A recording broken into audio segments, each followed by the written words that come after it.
ဟယ်လိုအားလုံးပဲမင်္ဂလာပါရှင်ဒီနေ့တော့မနက်ပိုင်းထမင်းလေးစားခြင်းလို့မနက်စာကိုထမင်းလေးစောစောထားထုတ်ဖြစ်ပါတယ်ရှင်သူ့ရာသီချိန်လေးမဟုတ်လဲကြိုက်တော့ခဏခဏထိုးစားဖြစ်ပါတယ်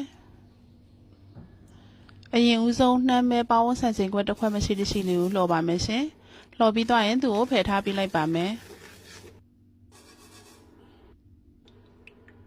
ပြီးရင်အုံသီးကြော်ပါမယ်ရှင်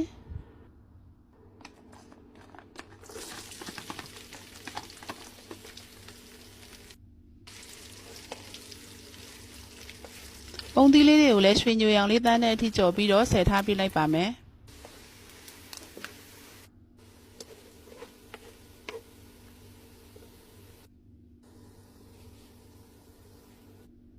ပြီးရင်တော့ဂျင်းလေးတွေထည့်ကြော်ပါမယ်ရှင်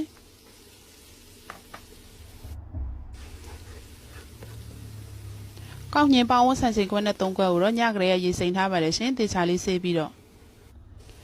ကြော်တဲ့ဂျင်းနဲ့လေးမွှေးလာလို့ရှိရင်ကောက်ညင်တွေထည့်လိုက်ပါမယ်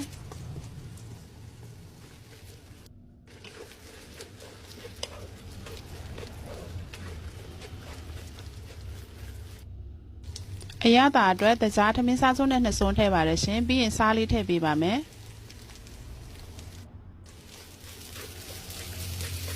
ပြီးရင်သူ့ကိုကြော်ပေးလိုက်ပါမယ်ရှင်တေချာလေးမှွေပေးလိုက်ပါမယ်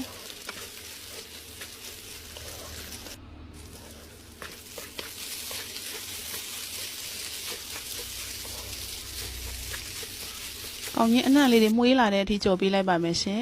ပြီးသွားလို့ရှိရင်ရေပေါင်းဝဆန်ချိန်ခွက်နဲ့2ခွက်ကိုထည့်လိုက်ပါတယ်ရှင်ကျမကထမင်းဆိုလို့ရှိရင်အရင်ပျော့ပျော့ကြီးမကြိုက်လို့ထည့်တာပါ2ခွက်ပဲထည့်တာပါရှင်တကယ်လို့ကိုကပျော့ပျော့စီစီလေးကြိုက်တယ်ဆိုရင်3ခွက်ကိုတစ်ခါတည်းထည့်လိုက်လို့ရပါတယ်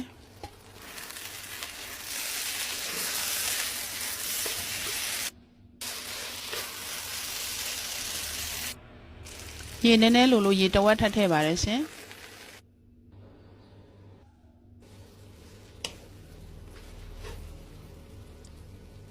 ကောက်ညင်သားလေးအခုလောက်ဆိုနူးနတ်နေပါပြီပြီးရင်သူ့ကိုထိုးပါမယ်ရှင်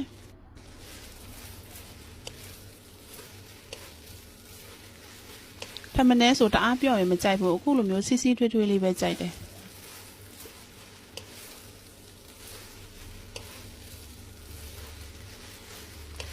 ကောက်ညင်သားကတော့ကျက်သွားပါပြီလား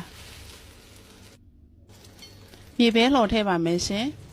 အုံသီးကြော်ထားတာထည့်ပါမယ်ရှင်နှမ်းလှော်လေးထည့်ပါမယ်ပြီးရင်သူတို့တွေကိုကောက်ညင်နဲ့တသားတဲ့ကြအောင်ပြန်ထိုးပေးပါမယ်ရှင်မီးလေးကတော့အနေတော်လေးပဲထားပါရှင်မီးမပြင်းပါစေနဲ့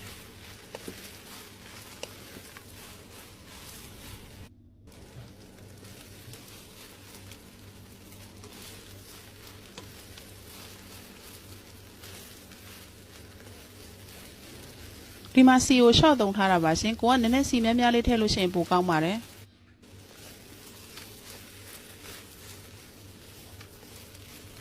အခုလိုထိုးသွားပေးရင်လည်းကောက်ညင်းနဲ့ခုနကမြေပဲတွေနဲ့တသားတည်းဖြစ်သွားတော့မှာပါရှင်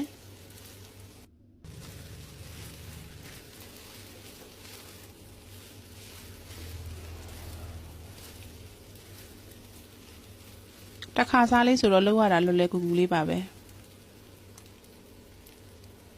နည်းနည်းလိုသေးတော့ထပ်ထိုးပေးလိုက်ပါမယ်ရှင်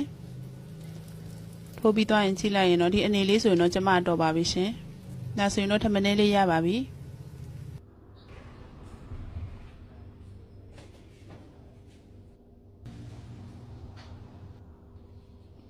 ကျေးဇူးပါရှင်